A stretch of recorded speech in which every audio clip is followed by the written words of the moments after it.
boîte aux lettres, élément 3. On vient de terminer notre élément 2. Nous avons oublié de le sauvegarder, donc nous allons le faire de suite. Enregistrer, élément 2. Je sauvegarde et je lui demande de faire un nouveau fichier. Comme ceci. Toujours la même chose, on commence par aller mettre le modèle en centimètres, donc info sur le modèle, centimètres, ici, et on ferme la fenêtre. Je vais aller voir ma pièce de l'élément 3. Ma pièce de l'élément 3 est un portique qui aura toujours les mêmes dimensions, 80 par 120 par 30 de profondeur. Donc je vais commencer par faire ce premier volume.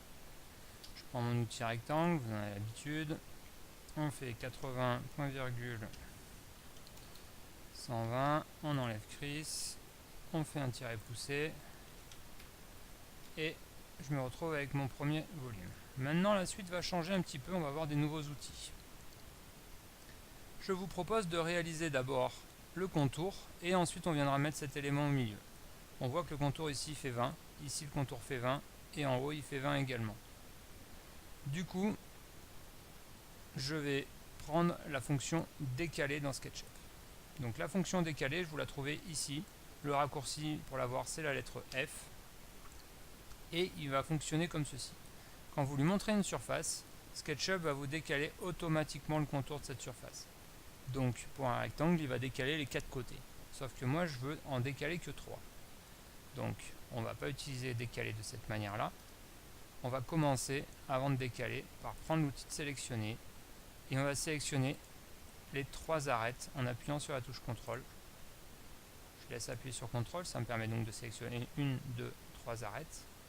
Et quand je vais prendre mon outil décalé ici, il va me décaler uniquement les arêtes qui sont sélectionnées. Donc je vais lui demander 20 cm. Je vais prendre mon tiret poussé maintenant et je pousse jusqu'à l'arête arrière, comme ceci. Après, il nous reste une partie à rajouter. Donc jusqu'à maintenant on n'avait fait que enlever de la matière dans SketchUp, là on va rajouter de la matière. On va rajouter ici cette partie de 20 cm de hauteur sur 20 cm de profondeur. Donc pour faire ça, je vais tout simplement aller prendre une ligne de guidance, donc on a déjà vu, 10. Je vais rajouter un bout de ligne à ce niveau-là, avec le tiret poussé, je descends et je tape 20 au clavier. Je vais lui demander de ne pas voir mes guides, édition supprimer les guides, la pièce est finie. On va se mettre un point de vue légèrement de dessous, ce sera plus joli. Majuscule Z, c'est l'équivalent de zoom étendu.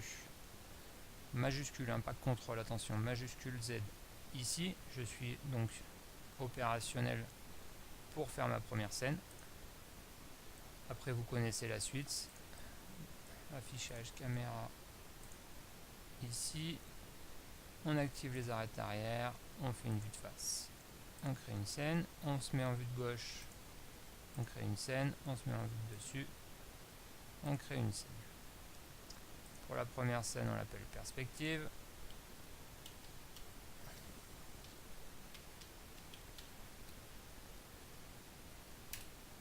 Pour la deuxième scène, on l'appelle face. La troisième scène, on l'appelle gauche. La troisième scène, on l'appelle dessus. La pièce est réalisée, on va vérifier, la perspective fonctionne, la vue de face fonctionne, la vue de gauche fonctionne, très bien, et la vue de dessus, elle fonctionne également. Ceci étant réalisé, on va sauvegarder notre fichier, enregistrer, on l'appelle élément 3, enregistrer.